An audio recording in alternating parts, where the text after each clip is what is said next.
In previous talks, I've tried to set out some of the determining themes of post-imperial Chinese history.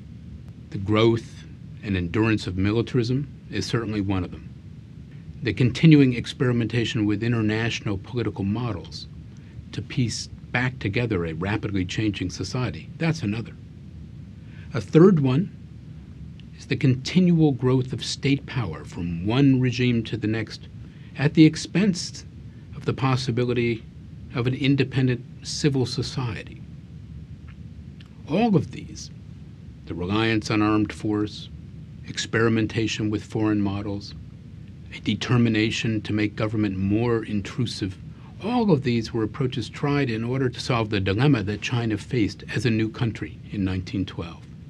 How could China, now a weak country under pressure first from Western imperialists and then Japan, how could it survive as an independent country? And beyond survival, how could it again become unified, rich, and powerful?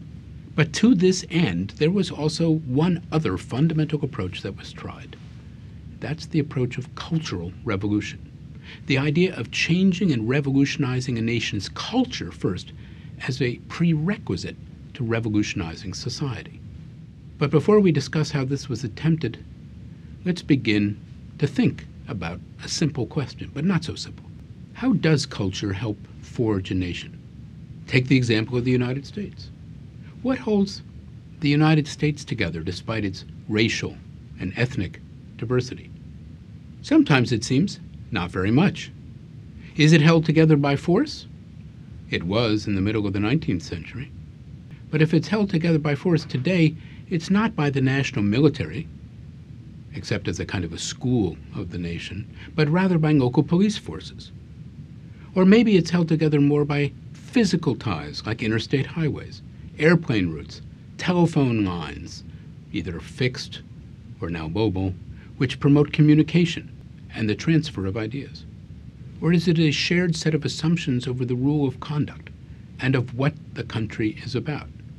It used to be the mission of our public school system to instill assumptions of what it means to be a citizen into every new generation. For example, when I was in junior high school, I had a class called civics.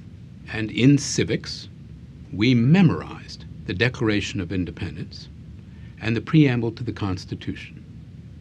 And we memorized also the Bill of Rights. And it has been the purpose of rituals like 4th of July parades or singing the national anthem at baseball games to reinforce a common set of values.